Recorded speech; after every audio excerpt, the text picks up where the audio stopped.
राधे कृष्णा। आप सभी उत्पन्ना एकादशी की व्रत कथा का रसपान कर रहे हैं। नारद जी ने पूछा, महादेव, महाद्वादशी एकादशी का उत्तम व्रत कैसे होता है? सर्वप्रभु, उसके व्रत से जो कुछ भी फल प्राप्त होता है उसे बताने की कृपा कीजिए। महादेव जी ने कहा, ब्राह्मण, एकादशी महान पुण्य फल को देने वाली है।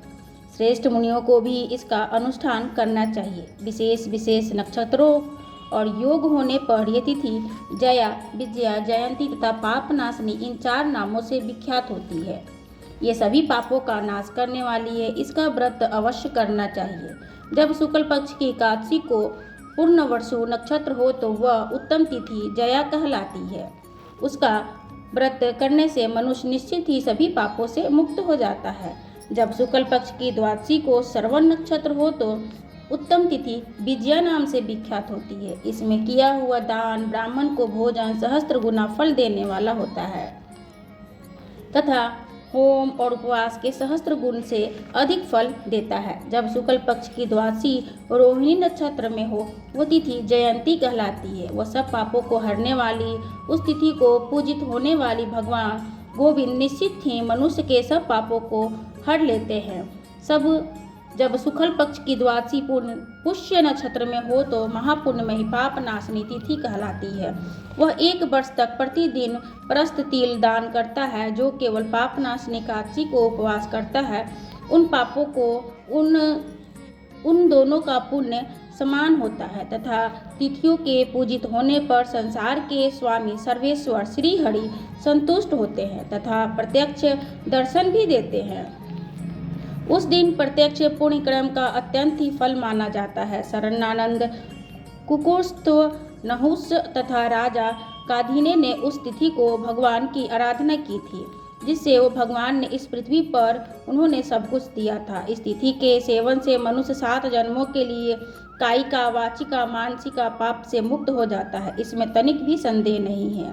उस नक्षत्र से युक्त एकमात्र पाप नाशनी एकादशी व्रत करके मनुष्य 1000 एकादशियों के व्रत का फल प्राप्त कर लेता है। उस दिन स्नान, दान, होम, जप, स्वाध्याय और देव पूजा आदि जो कुछ भी किया जाता है उसका अक्षय फल माना जाता है, यानी कभी उसका क्षय नहीं होता। इसलिए प्रयत्न पूर्वक इसका व्रत करना चाहिए। जिस समय धर्मात्मा राजा युधिष्ठिर पंचम अश्वमेध यज्ञ का आश्वासन कर चुके, उस समय उन्होंने यदुवंश भगवान श्री कृष्ण से इस प्रकार प्रश्न किया। युधिष्ठिर ने बोले कि हे प्रभु, नक्त व्रत तथा एक भुक्त व्रत का पुण्य और एवं फल क्या है? जनार्दन, ये सब मुझे बताइए। श्री भगवान ने कहा, कुंती नंदन, हेमंत ऋतु में जब परम कल्याण में मार्गशीर्ष मास आए तब उसके कृष्ण पक्ष की द्वादशी तिथि को उपवास व्रत करना चाहिए। उसकी इस प्रकार है विधि। दृढ़ता पूर्वक उत्तम व्रत का पालन करने वाला शुद्धचित्त पुरुष दशमी को सदा एक भुक्त रहे अथवा शौच, संतोष आदि से नियमों से पालन पूर्वक नक्त व्रत के स्वरूप को जानकर उसके अनुसार 1 बार भोजन करे। दिन के 8वें भाग में जब सूर्य का तेज मंद पड़ जाता है तो उसे नक्त जाना जाता है। रात को भोजन करना नक्त नहीं है। गृहस्थ के लिए तारों के दिखाई देने पर नक्त भोजन का विधान है और सन्यासियों के लिए 8वें भाग में किया गया रात को भोजन का निषेध माना गया है। कुंती नंदन, दशमी की रात्र व्यतीत होने पर एकादशी को प्रातःकाल व्रत करने वाला पुरुष व्रत का नियम ग्रहण करे और सवेरे तथा मध्य को पवित्रता के लिए स्नान करे। कुएं का स्नान निम्न श्रेणी और बावली में स्नान करना मध्यम और पोखरे में स्नान करना नदी में उससे उत्तम कहा गया है। जहाँ जल में खड़ा होने पर जल जंतुओं का पीड़ा हो रही हो वहाँ स्नान करना पाप और पुण्य दोनों ही प्राप्त होते हैं। यदि जल को छानकर शुद्ध कर घर पर भी स्नान किया जाए तो उत्तम माना गया है। इसलिए पांडव श्रेष्ठ घट पर उक्त विधि से स्नान करें। स्नान के पहले निम्नांकित मंत्र पढ़कर शरीर में मित्रिका लगा ले। अश्रुकांते रथकांतरे विष्णुकांते वसुंधरे मृत्तिके हरमे पापम यमुना पूर्व सचितम। वसुंधरे, तुम्हारे ऊपर अश्व और रथ चलता है। भगवान विष्णु ने वामन अवतार धारण कर तुम्हें अपने पैरों से नापा था। मृत्तिके, मैंने तुम्हें पूर्व काल में जो पाप संचित किया है उस मेरे पाप को हर लो। भर्ती पुरुष को चाहिए कि एक चित होकर, दृढ़ संकल्प होकर, क्रोध लोभ परित्याग कर कर अंतजन पाखंडी मिथ्यावादी ब्राह्मण आदि से अगम्य स्त्री से गमन करने, अन्याय दुराचारी प्रधान तथा पर स्त्रीगामी मनुष्यों से वार्तालाप न करे। भगवान केशव की पूजन करने के बाद नैवेद्य भोग लगाएं। घर में भक्ति युक्त मन के दीपक जलाकर रखे। पार्थ इस प्रकार निद्रा और मैथुन परित्याग करें। धर्मशास्त्र में मनोरंजन करते हुए संपूर्ण दिन व्यतीत करें। निर्श्रेष्ठ भक्ति युक्त होकर रात्रि में जागरण करें। ब्राह्मणों को दक्षिणा दे और प्रणाम कर कर उनसे त्रुटियों के लिए क्षमा मांगे। जैसी कृष्ण पक्ष की एकादशी होती है वैसे ही शुक्ल पक्ष की एकादशी होती है। पार्थ, द्विजों को उचित है कि शुक्ल पक्ष और कृष्ण पक्ष की एकादशी में कोई भेद बुद्धि न उत्पन्न करे।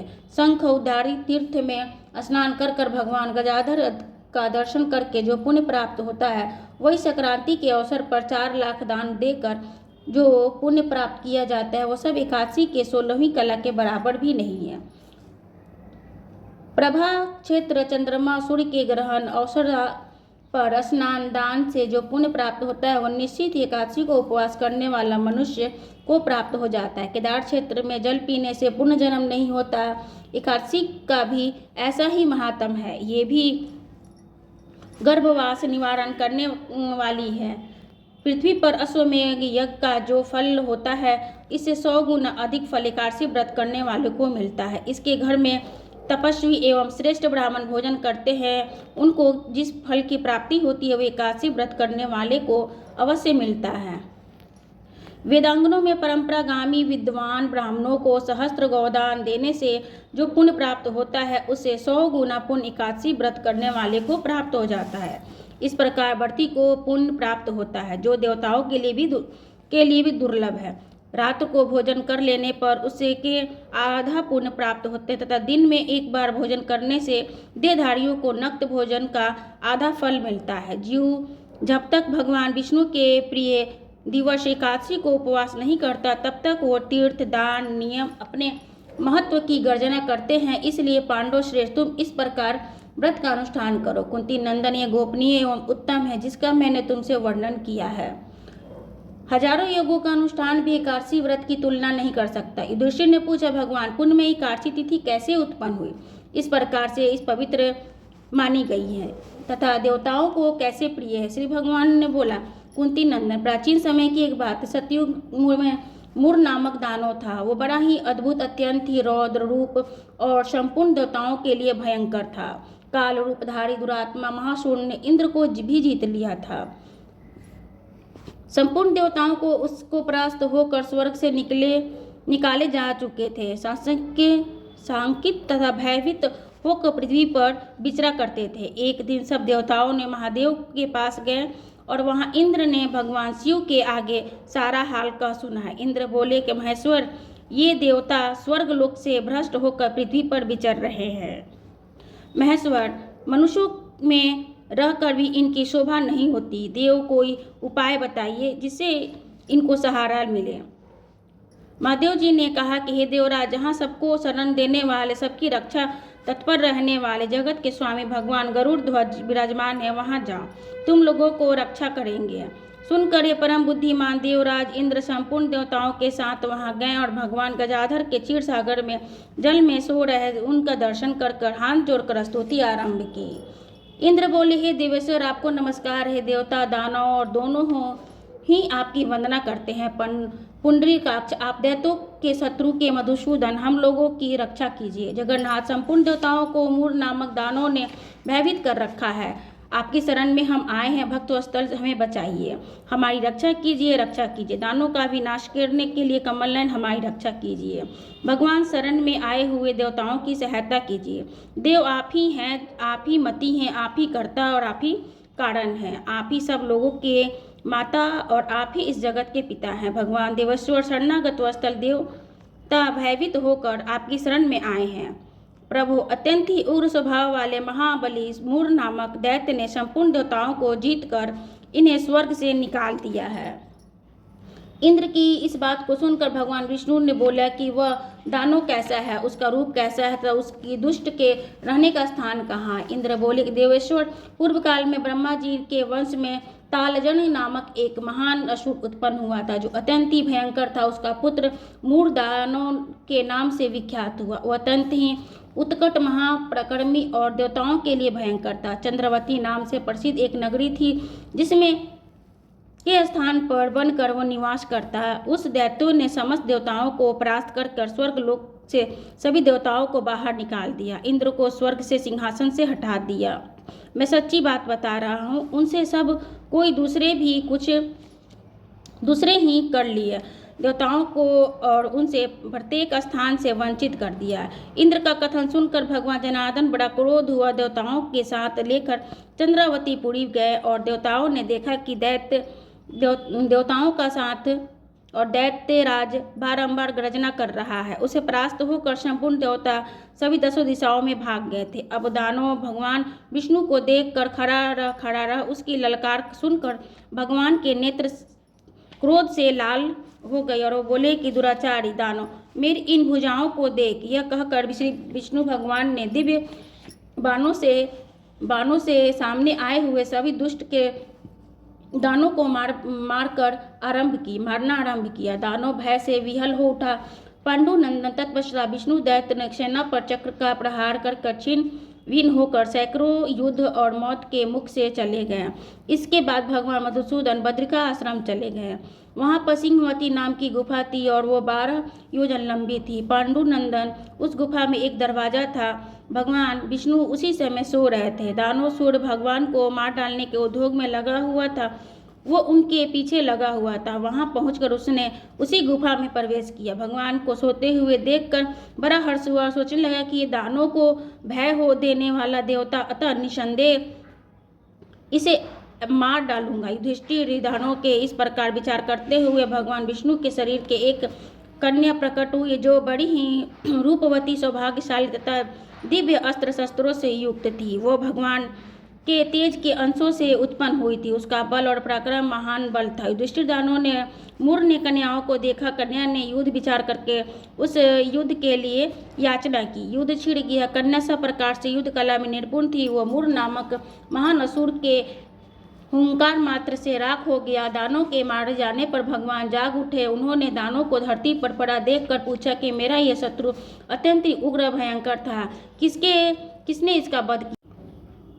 मेरा यह शत्रु अत्यंत ही उग्र भयंकर था, किसने इसका वध किया? कन्या बोली, स्वामी, आपके ही प्रसाद से मैंने इसके महादैत्य का वध किया है। श्री भगवान ने कहा, कल्याणी, तुम्हारे इस कर्म से तीनों लोकों के मुनि देवताओं आनंदित हुए हैं। अतः तुम्हारी मन में जो भी कामना है, जैसी रुचि है, उसको अनुसार मुझसे कोई वर मांगो। देव दुर्लभ होने पर भी वह वर मैं तुम्हें अवश्य दूंगा, इसमें तनिक भी संदेह नहीं है। वो कन्या साक्षात एकादशी थी। उन्होंने कहा कि प्रभु, यदि आप प्रसन्न हैं तो मैं आपकी कृपा से सब तीर्थों में प्रधान और समस्त विघ्नों का नाश करने वाली तथा सब प्रकार के सिद्धि देने वाली देवी हूँ। जनार्दन ने जो कुछ आप में भक्ति रखते हो, वह मेरे दिन को उपवास करे, उन्हें सब प्रकार की सिद्धि प्राप्त हो। माधव, जो लोग उपवास, नक्त अथवा एक भुक्त करके भी मेरा व्रत का पालन करें, उन्हें आप धर्म अर्थ मोक्ष प्रदान कीजिए। विष्णु भगवान बोले, कल्याण में तुम जो कुछ भी कहती हो वो सब पूर्ण होगा।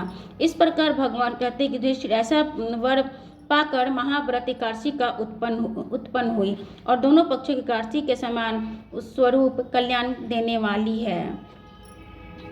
यदि उदय काल में थोड़ी सी एकादशी, मध्य में पूरी एकादशी और अंत में किंचित त्रयोदशी हो तो त्रिस्पर्धा एकादशी कहलाती है। भगवान को बहुत ही प्रिय है। यदि त्रिस्पर्धा एकादशी को उपवास किया जाए तो 1 सहस्त्र एकादशियों का व्रत का फल प्राप्त हो जाता है। अष्टमी, एकादशी, षष्ठी, तृतीया और चतुर्दशी, ये यदि पूर्व तिथि से विधि हो, उनमें व्रत नहीं करना चाहिए। परिवर्तनी तथा तिथि से युक्त होने पर ही एकादशी का व्रत का विधान है। पहले इस दिन और रात में एकादशी हो और दूसरे दिन केवल प्रातःकाल एक दंड एकादशी रहे और पहली तिथि का परित्याग कर कर दूसरे दिन केवल एकादशी का उपवास करना चाहिए। जो मनुष्य एकादशी का व्रत करता है वह वैकुंठ धाम में साक्षात भगवान गरुड़ ध्वज का विराजमान किया जाता है। वो मानो हर समय में एकादशी के महात्म का पाठ करता है, उसके सहस्त्र गोदान का पुण्य का फल प्राप्त होता है। जो दिन या रात में भक्तिपूर्वक इस महात्म का श्रवण करते हैं वो निस्संदेह ब्रह्म हत्या आदि पापों से मुक्त हो जाते हैं। एकादशी के समान पाप नाशक व्रत दूसरा और कोई नहीं है। जय श्री